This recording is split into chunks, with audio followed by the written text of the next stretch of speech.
Hello, good morning, ladies and gentlemen. Welcome to The Scoop, the UK's #1 video game podcast, even if we say so ourselves. How are we doing? It is Tuesday, the 13th of September.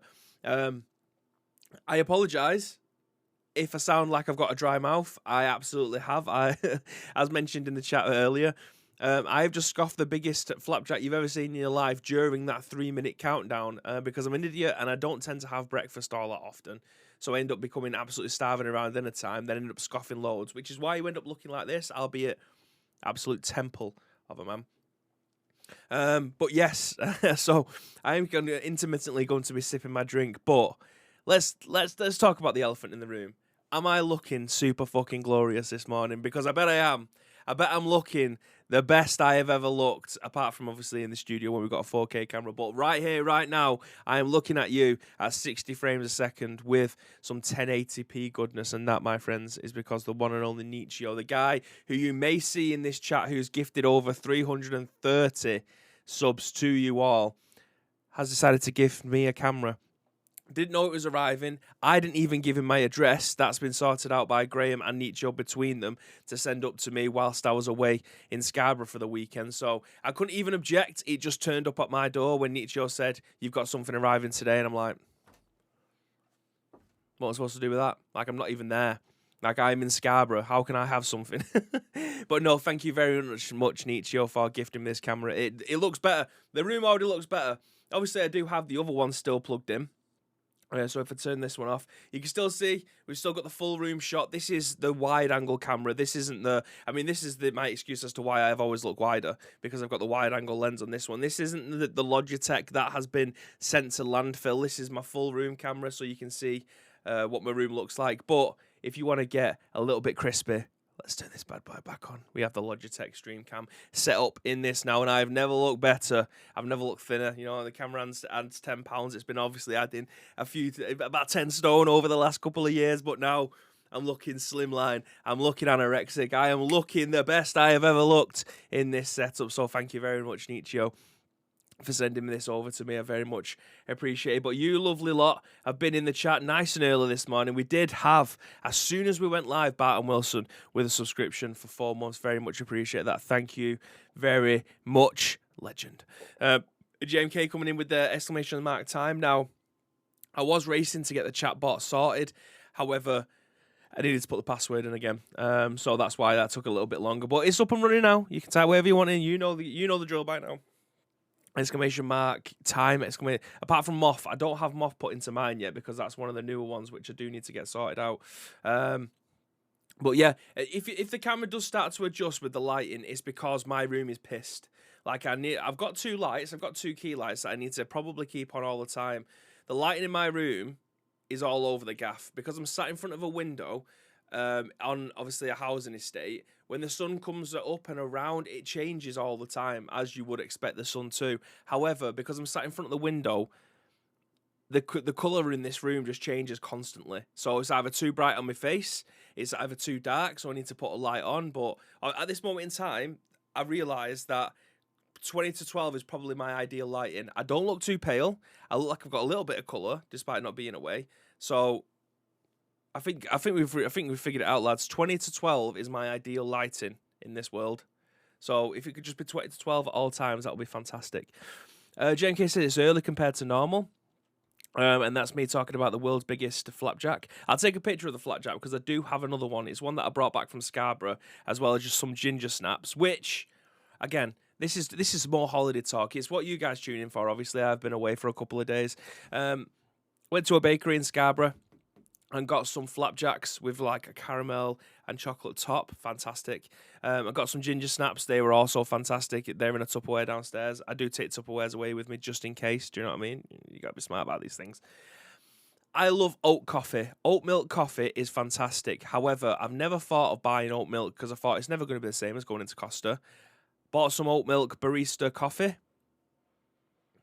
Lads, the game has been changed. I can now have oat milk coffee from the comfort of my home, knowing full well that it will actually taste really nice, and it won't be over the top, and it won't be a little bit shit.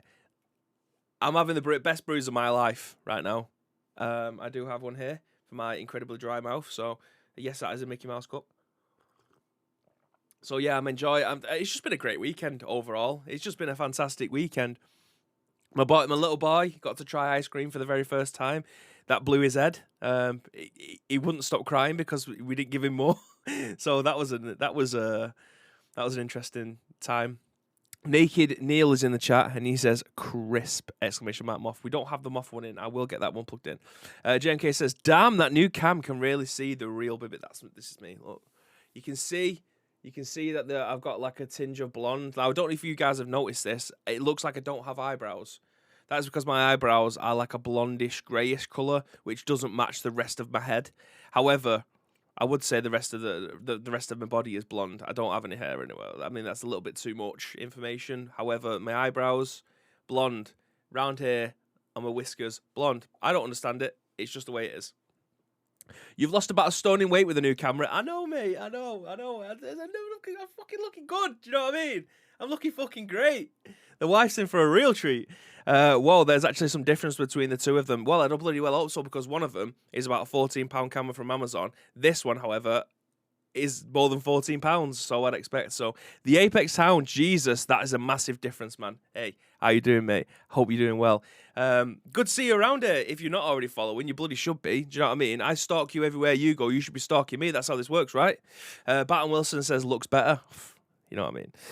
Damn, just as a type, this is JMK, and I 100% need the barista one, or it'll taste like. Well, I did buy the barista one. I was on holiday. I thought, you know what? I'm going to splash out. I'm going to spend the £2 on this milk, which comes in a carton about this big. I'll never go back. Like, I will never go. The best thing about it as well, the best thing about having milk like that is that Samantha doesn't like it. My name is Optimus Prime. Apex has got one better and he's actually just subbed using his Prime. Which, legend. Do you know what I mean? I don't need to say anything else. That you just come in here, you do your first time chat, you drop a Prime, absolute legend. Of course I'm following. You fucking love to see it. You love to see it. Back to the milk stuff though. Samantha doesn't like it, therefore the milk will only be ever used by me. That's what marriage is giving and taking. However, I will take all of this milk, and I know full well that if I want to go downstairs, there's going to be milk in the fridge because I'm the only one using it. Do you know what I mean? Everybody wins when you come to oat milk. So yeah, that's the story of my weekend so far. And it's getting really warm in here. I need to stop moving about. I've removed the fan, as you can see. The fan is no longer behind me because it was 8 degrees when I woke up this morning. A little bit chilly in this room because I left the window open overnight. So I've got my pajama bottoms on, I've got the slippers on, I've got the top on, and you're here to listen to me talk about video games. So that, again, as mentioned earlier on, this is The Scoop, the UK's #1 video game podcast, even if we do say so ourselves when we go live each and every single weekday at 10 a.m.-ish. It's now 11:45, but don't let that get in the way of these fantastic stories as we go through our first news story of the day. It's probably one that you've seen while you've clicked this in the first place. That PlayStation State of Play is taking place tonight at 11 p.m. in the UK, which is a right pain in the arse. Because I probably will be in bed by then. I do like doing watch-alongs and stuff, however, not at ridiculous times, which is never catered for in the UK. Again, massive pain in the ass. But we have 4 other news stories today. It's a bit of a chunky scoopish, but it is a dollop. Graham isn't here to go through this with us today. It's just myself, hence why it's called the dollop. I don't actually know who gave him that name. Who gave us that name, the dollop? I need to know. Because we've kind of taken it and ran with it without crediting the person who said it in the first place. I've got a feeling it was Next Gen Base. Bibby's bedtime is 7 p.m. Absolutely. When the boy goes to bed at 7, so does Bibby. Usually. 9 o'clock at a push. I am definitely in bed by 9:30 most nights. And I'm not even afraid to say that that is exactly the same at weekends as well. Friday night used to be the night where you go out, have a few scoops. You know, not scoops in this podcast. You go out, have a few beers with the boys, talk about match of the day and stuff like that. Now, I'm in bed by 9:30 and I am loving life. New Bibby, it is new Bibby. New Bibby, new me. That's what they say, right? That's what I say. Anyway, you're here to listen to me talk about video games, so that's exactly what I'm going to do for you now. Moving into the first news article of the day, written by Jordan Midler over at VGC. He states that the PlayStation State of Play returns tomorrow. This was written yesterday, by the way, at 10 past 11 at night, so obviously we're picking it up in the morning, so that is today, with new reveals and updates. Sony has announced that it will hold its State of Play broadcast today. In a tweet, the publisher said that the show will contain new reveals and updates for the PlayStation 5, PS4, and PSVR 2. We'll have some great updates for our amazing Japanese partners and developers all around the world. Expect a 20 minutes or so show covering 10 upcoming games, the company said in a follow-up tweet. And there's an embedded trailer in there for Forspoken. Embedded also here is a tweet that we've just been through. And they said that PlayStation's recently revealed that PlayStation VR 2 will be released in early 2023, while some titles for the VR headset have been revealed, such as Resident Evil Village and Horizon Call of the Mountain. It's still unclear what else will be complete the headset's launch lineup. Sony's update from the Japanese partners likely to include news on Final Fantasy XVI, the time console exclusive, next entry into the legendary RPG franchise. And also, Final Fantasy producer Naoki Yoshida recently said that in an interview that he's aware that the game won't appeal to everyone.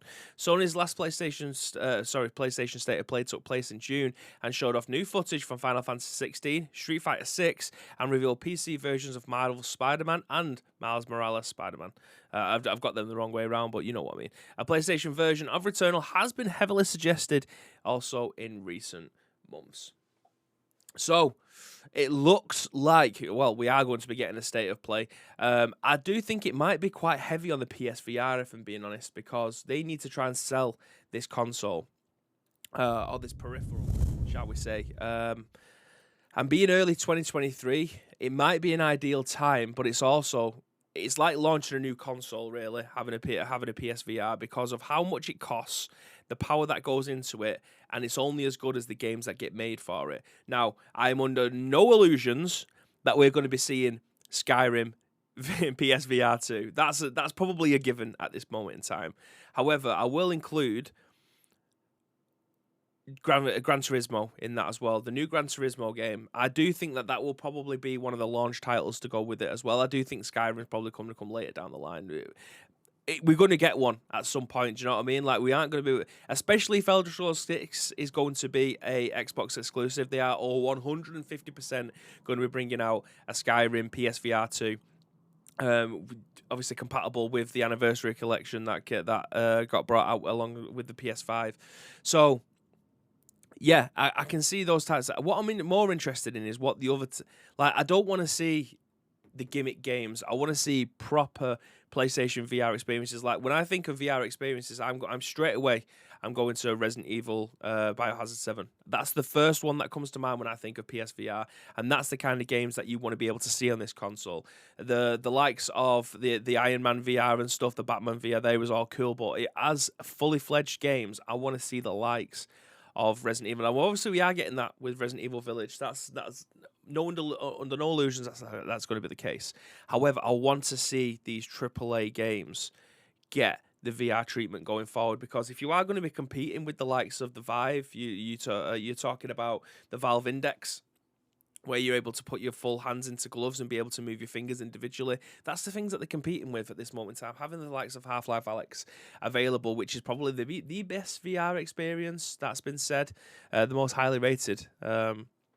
I do believe that is the bar when it comes to creating VR games. So hopefully we get to see something like that. Hopefully we're going to see. I think Gran Turismo would be amazing. Like, I've only played one VR racing game, and it's the one at Arcade Club, and it didn't even say what the game was, but I've got a feeling it was dirt, because it was racing car. It was dirt.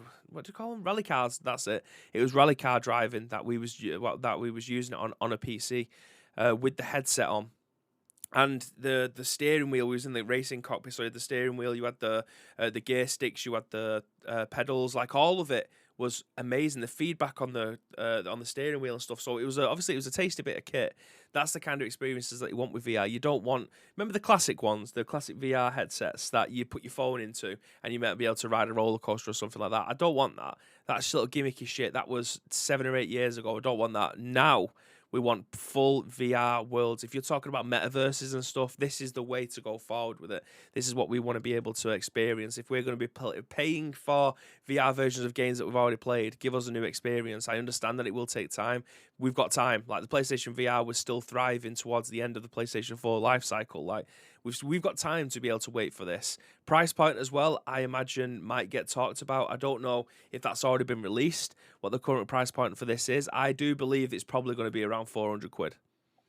That is my estimation. That is my guess going forward with this, that we're going to see about 400 quid for this unit. And then obviously the games that are on top of it. Whether or not it could, I haven't looked too much more into it at this moment in time, but I don't know whether or not you're going to need the camera and stuff. Like the last time you got the VR headset where you had to buy the Move Joy-Cons to go with it. I know they're not Joy-Cons, but you get what I'm saying. You had to buy all of those things separately. So I'm interested to see what this is going to contain for the price point that it's been given and the games that are coming with it. Because if they ain't got good games on launch and we end up playing fucking head tennis or whatever it was last time, that football game, then yeah. Timeless is there. He puts his little link hand up in the air. Good afternoon, sir. How are you doing? Lake's in here as well. Finally back from his 6-week holiday. So I hope that you're doing okay as well, pal. But yeah, there was something else that I was going to say then, but it seems seemingly gone out of my head. Might come back. It might come back. I'm not too sure. Good afternoon, sir. I hope you're well. I'm doing fantastic. Thank you very much. But yeah, in terms of VR headsets and stuff, like this is going to be mint. Like I do actually have enough room in here to be able to do VR stuff, I think. Oh, that was it. I want to see things like the golf club on there. I've played in golf simulators before. One of my good friends has a golf simulator. It costs 25 grand in his back garden. And he has the Golf Club 2019 on it. Fantastic. However, I have played ones with the headset on before, which are pretty cool, pretty nifty.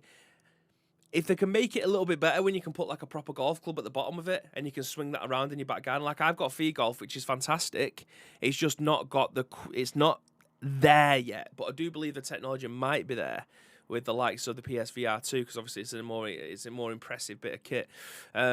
So yeah, having a proper golf sim on there, like it can't be that difficult in terms of the motion control of the controllers that are in your hands. I'll wait and see, because the Oculus has got tons of them. They have loads of golf games, including the Golf Club 2019. So obviously it isn't the Golf Club anymore. It's PGA to taken over that. Whether or not that was a question that I was meant to ask, actually. I need to write that one down. I need to write that one down for the next time that I speak to them. In terms of, we're going to get any VR stuff for PGA? Maybe. Is it going to get put into a simulator? Who knows? But yeah, the stuff like that, do you know what I mean? Like, just trying to make, not necessarily gimmicky, that I try to replicate real-life sports. Very difficult for football, but for a static sport, like they could do one with cricket, for static sports, that you're holding your cricket bat, you're holding your golf club, you're holding your tennis racket, those types of things. Well, it's very well on Wii Sports back in the day. Obviously, the graphics wasn't quite there. However, you definitely could do something like that nowadays. Bibby just dropped that he can email his people. He has connections. Well, I'm not being funny, mate, but when you're on the front of Twitch and you had 60,000 people watching you play PGA Tour 2K21, then you know what I mean? You know what I mean? Yeah. You know the vibe. You know the vibe. But anyway, before I continue to blow my own trumpet, which I do very well, let's move on to the next news article, because we still have 4 more. I've tried to jam-pack the show today, because I understand that we didn't have one on Friday and on Monday, because Graham is literally, that's why he's not here now. He is still balls to the wall in meetings about upcoming stuff, potentially upcoming stuff. Again, can't say anything. NDA'd out of my fucking mind. So hopefully we get some more stuff over the line. That's why he's not here now. You were on the front of Twitch playing golf, says Gargad. You know why. You was there with me, my friend. I'm tempted by the new PGA game. You shouldn't be tempted, mate. It should be an instant purchase. Any of the PGA games that have come out since HB Studios has been creating them with the likes of the Golf Club should be an instant purchase, because they are phenomenal. Like, if you want to watch someone who's doing a madness with PGA stuff, the Apex Hound who's in here, I don't know if he's still in here now, if he can make himself known so people can click onto his channel and go and follow him. He does the best PGA content that I've seen on the internet. I was honoured to be able to meet him. a couple of weeks ago when we went down to the 2K studios just to be able to actually have a conversation with him, because he only seemed to have that obviously either on Twitter or in his channel. Like, it's amazing when you get to meet content creators that you absolutely admire and the content that they create, because it's mega. It's mega. It definitely sounds really weird and creepy now, but yeah, just that stuff like that. You could tell us, Bibby, we won't tell anyone. I'm not putting that out there. But anyway, moving on to the next news article. You may have already seen this one that's been going around for the last couple of days. It did actually get updated yesterday, which is why I've included it today, which has been written on Eurogamer. Let's just bring this up on the screen so you guys can see it now. A full fat Nintendo Direct for tomorrow, which is obviously for today. Update, UK specific version to be published later. A new 40-minute Nintendo Direct presentation will be broadcast tomorrow, the Tuesday, the 13th of September at 3 p.m. UK time. We've been waiting a while for an update from Nintendo on the company's end of 2022's plans as we sneak peek into 2023. Over the summer, we've heard various updates on the new projects in a rather piecemeal fashion. Genuinely, that's the first time I've ever come across that word, and it's thrown my head. And the new Autumn's big launch, Splatoon 3, has arrived. Graham does this. He does this very well. He slips new words into conversations that I've never heard of before. And he'll go, "You've never heard that word before?" And I'm like, "No, I'm thick as fuck. I am common as shit. Come to where I'm from and you'll see why I don't understand words and speak them very badly." So what do we expect? Well, the Direct is well timed to coincide with the Tokyo Game Show later this week, where we'll find third-party publishers will be in attendance to demo upcoming Switch games. We're also hoping to hear more about Nintendo's own plans, rumours, and a bound of updates on Zelda and Metroid. Nintendo has said to expect roughly 40 minutes of information, mostly focused on Nintendo Switch's game launching this winter, though this leaves the door open for some 2023 titles to make an appearance. Join us tomorrow as we report live. So that is actually today at 3 p.m. If you're in the UK, it's worth noting that Nintendo has chosen not to broadcast the Direct live via its UK-specific channels, but you will be able to watch the company's US streams embedded above, including here on Eurogamer. It is unlikely there will be any major differences between the UK and US streams, though the UK version will not be published until 4 p.m, when it will appear as a straightforward video upload. And this is the reason why, because the Queen died on Thursday, I think it was, so we are still in the UK in a period of mourning, which we will continue to have until Monday next week, when we do have a new obviously we have got a new king now, so yeah, we are in a period of mourning over in the UK, which is why most live broadcasted sports events and things over the weekend was cancelled, and they are still continuing to do so over on the Nintendo UK channel as a mark of respect to our dearly departed Queen. So yes, I don't know whether or not we're able to co-stream this. I think we've had trouble in the past with Nintendo when we haven't been able to do that, so we've just had our faces on the screen with nothing in the background. I will actually I will try and confirm this, because I'm going to speak to Graham on whether or not it's something that we can actually broadcast on this channel later on today, because we have done Nintendo Directs before as part of our Gamescom coverage, but I'm fairly certain Nintendo was the only one that we couldn't show on the screen at the time for copyright reasons. So maybe it's something that we're able to cover, maybe not. If we can't, then we won't. If we can, then maybe we might. Who knows? Timeless says Zelda, Wind Waker, and Twilight Princess double pack. As much as I think that would make a lot of sense to them by selling it for £50, they can definitely get £100 for selling these both at 50 each, which is sometimes why I think they probably aren't going to do that, so they can try and get more money out of you, even though these games have obviously been released way back when. And I think this is definitely something that I've touched upon before. Let me just have a quick sip of this. It's definitely something that that I've covered before when I've talked about the double standards when it comes to remakes of games or remastering. Like, a lot of people are crying out for new remasters, but then when the remaster comes out and it's full price, they're pissed off about that. But when it comes to Nintendo games, they're not arsed, they'll pay it twice. But the likes of The Last of Us, which obviously has been remade recently, it looks fantastic. It's night and day. If you compare that to the PlayStation 3 and PlayStation 4 remasters of the game, it's genuinely night and day. But people didn't want to pay the £70. They said it was ridiculous that they're even quoting that amount of money. They would rather play it for £25, which I'd be surprised if they even broke even with that amount of money. But when it comes to Nintendo games or any other games that they are super happy about paying twice for, it's classed as okay. Like, that to me is genuinely a double standard. if they are putting the time and effort and resources into creating or recreating beloved video games, or any video game for that matter of fact, I do believe that there is a price for that. And especially having a game that's as powerful as The Last of Us on a very powerful console, which is the PlayStation 5.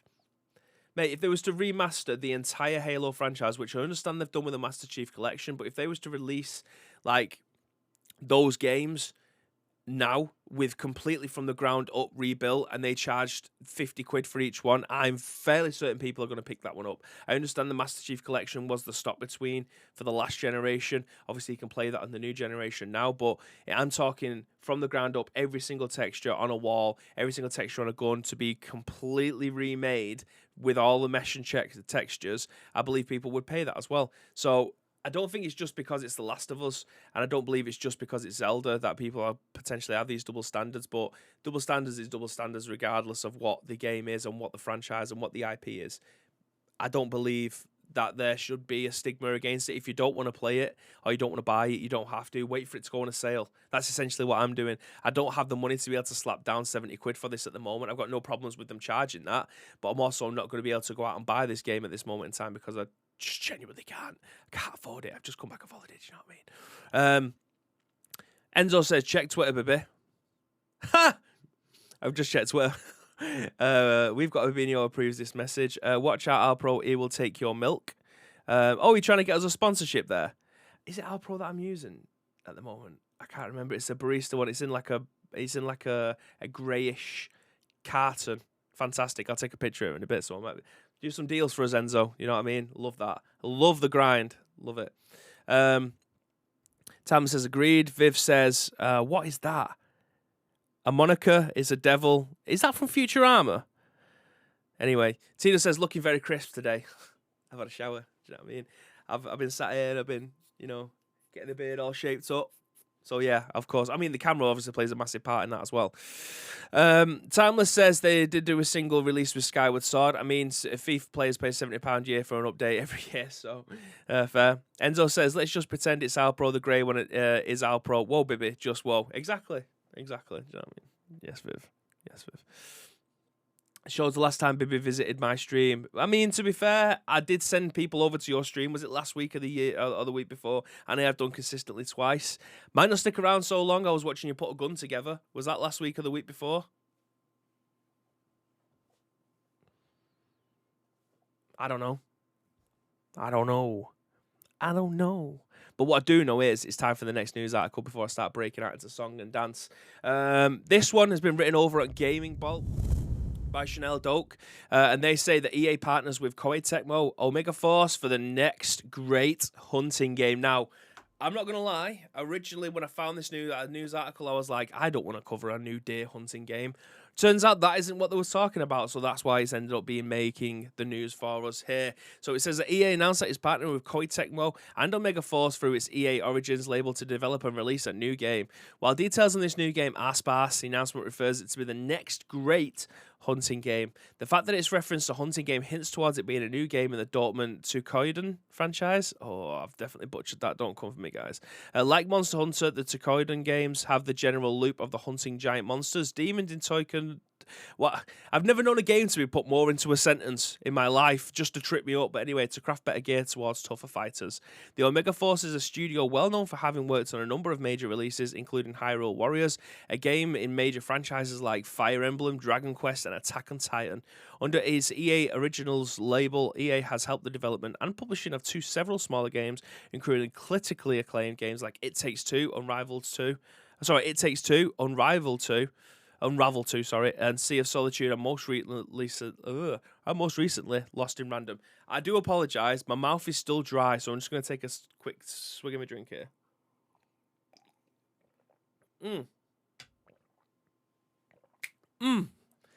I'm going to keep on making these noises in the hope that Alpro wants to come in and sponsor us with some oat milk, because that would be fantastic. But anyway, a new hunting game. Now, I'm going to be brutally honest here. Cards on the table. I don't like Monster Hunter. I don't know why. I played the demo of the last two games and it just does not grip me. It should grip me. It's got everything there to be a Bibby game. Like, I'm going to bring this back on the screen again. Look at this. Like, if I was to send this to Graham or Graham would come across this on Twitter, the first thing he would say is #BibbyGame. That's got everything in there for me to be to get sink my teeth into. However, Monster Hunter doesn't quite do it for me. I don't know whether or not it's the controls. I don't know whether or not it's because I'm not bright enough to be able to play it or what. Like, there's something that was missing there for me. So I'm always in for playing Hunter-esque type games. This might be the new thing. Like, I talk about the Assassin's Creed formula. Like, Valhalla brought me into it, back into it, shall I say, after playing the first two. Never completed the first two. I didn't like them. So I just left the rest of the franchise. Like, fair enough. Somebody likes them. There is millions of these games being sold. Somebody likes them. They're being made for them. Valhalla comes in, changes the entire way that it performs, and then lures me in thinking, do you know what? Have I missed something here? Do I need to go back and play the rest of them? Apparently, that one's the first one in the franchise that did that kind of gearing system and stuff, which is sad because it means that I won't be able to play the rest of them without probably not as enjoying it as well as Valhalla. But still, is there something on the table for me to be able to pick up here? Is essentially what I'm saying. Have I missed something?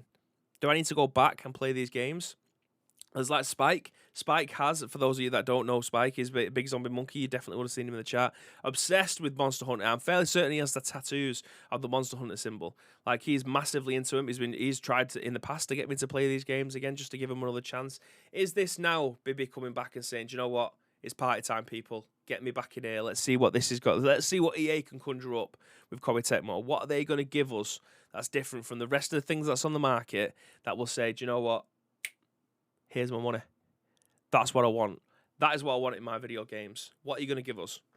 Tina says, Bibby is not a Monster Hunter. No, I am not. Look at my wife. She is fit as fuck. Viv says, Manhunter, ! Bibby game. Only on Fridays. Timeless says, yeah, Monster Hunter is defo a unique game. That's not for everyone. Viv says, Spike is a pusher. Don't drink his milk, Bibby. Timeless says, Assassin's Creed going back to its old style, apparently more linear experience and less RPG elements, which therefore takes me right back out of the Assassin's Creed system. I understand, obviously, this one has been fantastic for them, but it's such a stark contrast to what the games were previously, and it upset a lot of people, especially with the grinding elements where you can pay to XP boost and stuff. That's not it, Chief, and I understand a lot of people are pissed off about that, but in terms of bang for buck and what the Assassin's Creed Valhalla gave me, I was super happy with that game. I enjoyed every single part that I played of it. I think I put like 70 hours into it, which isn't complete. I definitely haven't finished the main storyline, but I am definitely one of those people. You'd have seen it when I've been playing through Skyrim. I'm a completionist in terms of I am not leaving this island. I'm not leaving this place until I've picked up every single thing that's on that map that I can see. That's the type of person I am. That's the addictive personality. I'm not leaving this acre of land until I've got everything that I need to scrape from this and move over to the next part. Even if the storyline continues all the way over there, I'm staying here until I find everything that I need to find. That's my brain works like that. I can't switch that element of myself off. Tyler says, I've loved the franchise since Origin has changed it up. Now a fan of the old style games. Fair. Obviously, everyone has I was a massive fan. I'm a massive fan of the way that Resident Evil used tank controls in their video games. Then they moved to the over-shoulder stuff, completely changed the way that we play video games. Everyone has Resident Evil 4 to thank for that.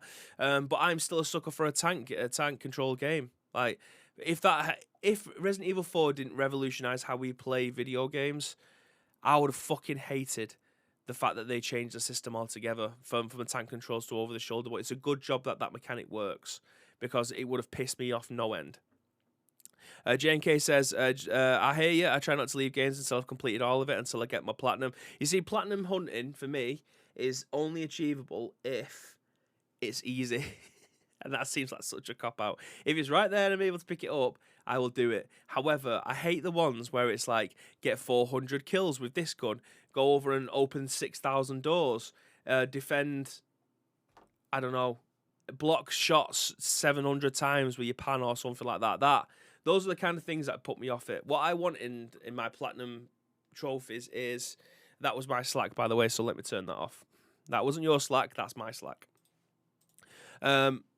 If it's like, complete all the stages of the game and do it in a certain clear time, or get an S ranking or something like that, that's much more up my street. If it's individual levels, if it's open world games, collect I don't know, 100 of these lore books and stuff. That's more up my street. Collect all the sky shards, says JMK. Yeah. I just had this vision of Leonardo DiCaprio's Wolf of Wall Street character then saying, "I'm not fucking leaving." Exactly. That's it. I'm just beating my chest constantly, all the way around the island. That's me all the way around the island until I've got every fucking sky shard or whatever it is that I'm picking up lore books. Don't care. I'm getting it. I'm not fucking leaving. What we are doing, though, is leaving this story behind. As we move on to our penultimate, second to last article today, they're both Ubisoft ones, so stick around, ladies and gentlemen. This one is a real talking point for you guys. And it's the fact that Tom Ivan over at VGC writes that Ubisoft says a $70 price tag will now be the norm for its big AAA games. And the publisher's first title to adapt this pricing strategy is Skull and Bones. As previously confirmed, the publisher's first $70 release is a new next-gen console version coming this November, titled Skull and Bones, a game which won't be available for last-gen systems. And an interview with Aoxis, I always get this wrong. That's not right. I apologise, but we're going to move on. Said that this price point would now be the norm for publishers' big PS5 and Xbox Series X and S releases. In August 2020, Take-Two's NBA 2K21 became the first current-gen game to be priced at $70. Other companies have followed, including Activision, Sony, EA, and Square Enix, with the Final Fantasy publisher bringing in the increased price point to some of its PC games. Ubisoft said last year that it was undecided about whether or not it would pursue the new software pricing opportunities, but its stance has since been shifted. Some of the games will now come at the same price as the competition, Gail Moss told Axios. The big AAA games will come in at $70. Ubisoft's newly announced Assassin's Creed Mirage will be billed as a smaller scale game than recent series and is priced at $50 for PlayStation 5 and Xbox Series S and X ahead of its cross-gen release in 2023. Notably, Microsoft has yet to release a $70 game, although its third-party release lineup has been relatively bare since the Series X and S and the PlayStation 5 launched in November 2020. Gaming can be an expensive hobby, and with certain platforms going to, in the US, pricing $70 for games, said Xbox boss Phil Spencer told Vanguardia that last month. The consoles are $500 in US pricing, and I think that's a heavy investment for people who aren't everyday playing video games. Kind of the more casual player or family that's balancing many things, end quote. So, $70 for a video game, ladies and gentlemen. Only if it's a AAA game. Not for every single video game, because there will be indie companies out there. I'm just going to take a quick swig of a drink.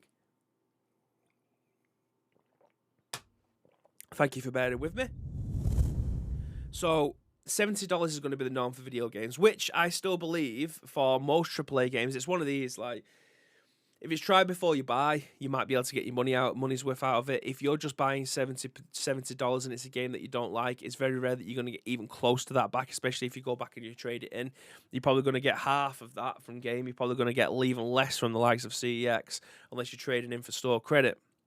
So it's very difficult in this current climate as well, with the likes of the cost of the living crisis and energy going through the fucking roof, petrol, diesel, all costing an arm and a leg. It's difficult to try and justify how much you want to spend on video games, which is obviously why I don't have as many as I used to do. I'll say this every single time because I need to be firm with my stance, and I need you guys obviously to understand this as well, that we are very privileged in the fact that we do get a lot of video games. We do declare when we get given them, whether or not it's a paid ad or it's literally we have friends in other places in video games that say, would you like a copy of this game? We go, absolutely, yes please, that will be fantastic. We're able then to declare that to you guys. We don't buy, we do buy video games, we just don't buy as many as we used to do. Now, there is still games that I do want to be able to play that I don't have friends at these places that be able to gift us these games. The likes of The Last of Us, I wouldn't be able to play that. Can I afford it yet? With the likes of, I've just come back from Scarborough for a couple of days, family holiday. Obviously, I'm going to put my family holiday before spending $70 on something. But, I still want to play the Arma Reforged game. That's out on Xbox. I haven't been able to get a hold of that yet. There's various different games that are in my wish list that I've not been able to get around to playing yet, basically because of time, but more because of money as well. So $70 for a game, it puts it into perspective really, in the fact that there's a lot of free to play games out there that I know a lot of you guys in here are actively playing every single day. The likes of Fortnite, the likes of Realm Royale, the likes of PUBG, all of these games are all free-to-play games that you are 100% getting your money's worth out of. You're buying battle passes, which cost £7 every couple of months, especially for Fortnite. Same for PUBG as well. So it's hard to justify the $70 or £70, whichever the current conversion rate is, to justify that for something that you're probably going to play to its completion, which might be between 15 and 30 hours, versus a game like PUBG where you're easily putting in 4 or 5 hours a day. Like, how do you find the balance and the justification of that? Are you only buying the franchises that you absolutely adore because you know you're going to get your money's worth? Or are you willing to spend the $70 on something that you've never played before? It's a brand new IP. You're not too sure what the game is going to look like. You're only reading reviews from your trusted sources, whether or not that's us, whether or not that's other reputable video game outlets that are giving you the news and giving their reviews. Like, justifying £70 on a game that you might not like is very difficult nowadays. But we've had it so good with video games and AAA prices for the last, I'm going to go out on a limb here and say about 13 years. The most we've ever paid is £50. And with inflation and stuff, being able to get that locked in for about 12, 13 years of only paying between £40 and £50 for AAA titles, I feel like it was probably justified moving up to 70. Maybe not during a cost of living crisis, but if we wasn't living how we're having to live at this moment in time with with all of our bills going up, I find I think it's a bit more justified, but not at this moment in time, which is why I think a lot of these games might not sell as well as they're anticipating it. They must have looked at the market research of this and gone, do you know what, it might not be the right time for us to be able to list this for $70, but they do believe that the shareholders need this money coming back as fast as possible, because the longer the game's on the shelf for and more people aren't buying it, it doesn't mean that game price is going to go down. It just means that a lot of shareholders are going to be pissed that no one's buying the game. They're going to ask why, and they're going to say, well, we told you that there's a cost of living crisis over in the UK. The UK is our least, it's our least performing area. No one can afford it, and they're like, okay, well, we need to do something somewhere. Then they might end up putting the price down. The studio might just get shut down because they can't afford to keep them open. It's as simple as that. It's difficult conversations to have. It's just one of these things at this moment in time where it's difficult to try and justify it, in my personal opinion. Tino says it pronounced Yves Guillemot. Graham does a fantastic French accent. He does a fantastic French accent. Mine's not that good, but he does it very well. Enzo says, I don't care about this pirate game, but I'm glad to see hopefully the start of devs leaving last gen where it should be. I mean, yeah, having to develop a game for both consoles or for both generations is very difficult. It's not just a case of put it in the highest res and then downscale it. It doesn't quite work like that. Dr. Potter says, anyone else scrolling their mouse over the screen? Why? Why? Anyway, Timeless says it's also priced at $69.99 on PS5 and Series X for pre-orders on digital stores way before this announcement. Maybe a lot of the times, though, they're actually placeholder prices. You might end up pre-ordering and then you get the rest back in credit. But they need to put a price there and they can't list it below recommended retail price. So if you see the likes of Assassin's Creed listed for £20, I don't think legally they're allowed to then sell it at £70. I think that those prices are placeholder prices that they think that it's going to be worth, and then if it's worth less, they can take that amount back off again, and you don't get billed for that amount. But they can't bill you at £20 and then bill you at $70 later on when the game comes out. I'm fairly certain that's how it works. Polter says, hi. Ice Cream Mutlow's Timeless, Tito, and everybody else. Hello. How you doing, mate? Tito says, I'll stick with buying on CD keys for a lot less than other websites are available. JNK says, damn. Sheep says, I honestly don't mind the larger price tag. I get 100 of hours from games. What I won't accept is paying that much and then the game being paid to win off full microtransactions, which are necessary to enjoy the full game or keep up with the players that are spending money. 100% agree. If your game is free to play and you have all these barriers, absolutely. Put them in. That's the price for it. But if you're then selling an asset for $70 or £70 and then it's still laden with them, that's where it becomes a little bit of a problem. Because then you're paying upwards of £100 to experience a full game. Like, I understand DLC is a thing and it's been a thing for the longest time. you can get new campaigns off of the back of that for the likes of £15 or whatever. I'll happily do that, especially if I've enjoyed the game. But to have that included from a base point, yeah, that's not me. Tino says Game Pass. You should all know that off by heart by now. JMK says, damn, 70? Yeah, I think I'll keep on waiting until the games go on sale a year later. Plus, with things like this, people are going to wait it out. Like I'm not going to say I was stupid enough. I may have already told you this as well. I actually bought Immortals Phoenix Rising on my Nintendo Switch when I went away to Rill about 5 months ago, maybe a little bit less than that. Because it was on sale for £15, and I thought, do you know what? I've really wanted to play this game for the longest time. I've now got it on my Switch. I can play it wherever I want. And then about a month later, it got put on Game Pass, obviously for free, if you're a subscriber to Game Pass. And I was like, for fuck's sake, I've just started this on my Switch, and I could have been playing it on my PC. Like, do you know what I mean? It's just small things like that. But I'm glad that I've paid the money. I've had a contribution to that studio.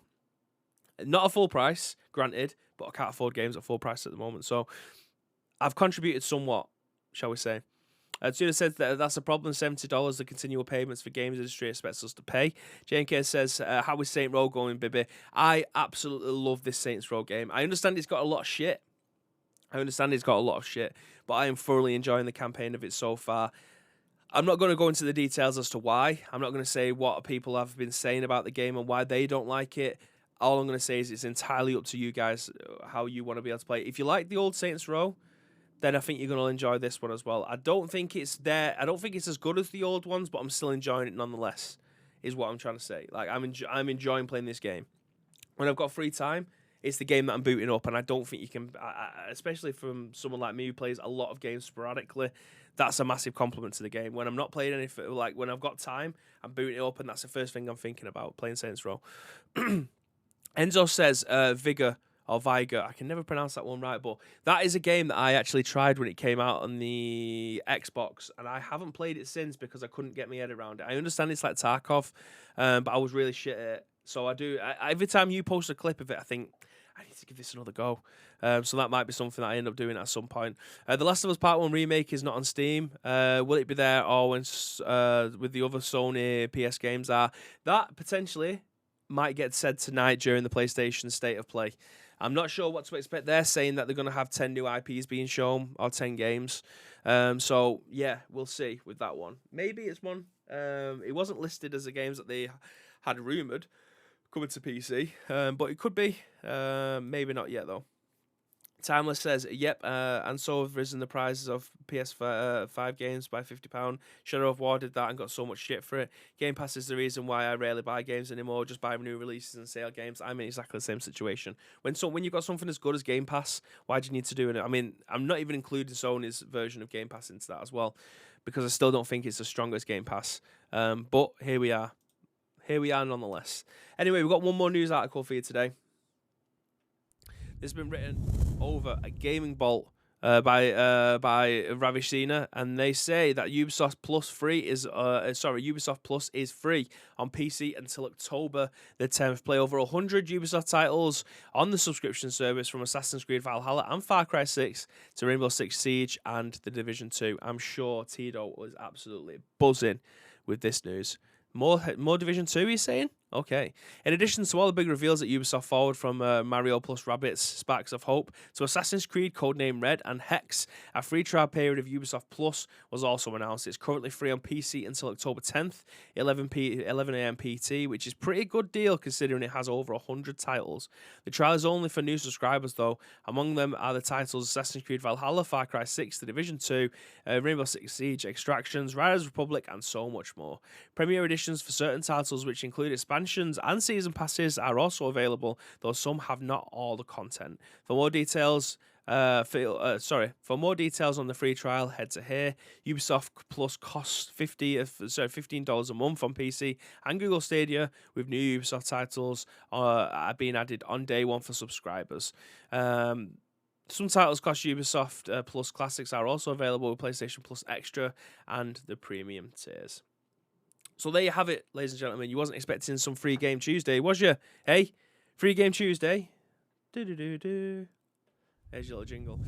So we're finishing on some free games. If you do have a PC and you want to be able to get involved with some Far Cry 6, if you want to start The Division because you hear Tito thinks it's a really, really, really, really, really good game, or you never played Rainbow Six Extraction before, now's your time to be able to do so for the low, low price of free. Speaking of free, I'm setting you guys free as we conclude today's episode of The Scoop. I very much appreciate every single one of you that have joined us for today's episode. If you want to help shape the remaining 3 shows this week, there is 2 ways that you can do so. First of all, find us on social media. It is at Ice Cream Uploads across all major social media platforms, or alternatively, get involved with our Discord. If you're watching this in any of our on-demand services, go into the description below. All the links that you require will be listed there. But all we need from you is URL plus your thoughts and impressions. We will then give you our thoughts and impressions on the very next show, which will be at what time tomorrow, Mr. Graham Day? 10 a.m. 10 a.m.-ish tomorrow. So if you are new around here, please feel free to follow us. You'll be notified when we do eventually go live. See Tina win there. I'm not actually that excited. It feels like a minimal investment to keep the microtransactions coming into the Division 2. Timer says there's State of Play today as well. Yep, that as well as at 3 p.m. today in Nintendo Direct. So you are definitely 110% got a lot of viewing pleasure for today. JMK says it's only free on PC. Damn it, absolutely.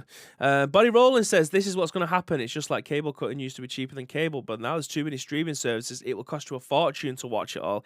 Gaming is going to do the same, mark my words. Yep, that's an opinion that I've seen everywhere since they started rolling out Game Pass, and then you see things like Paramount Plus popping up because Netflix is doing well. Then you see Amazon Prime doing the same thing, which is included with your Amazon Prime membership.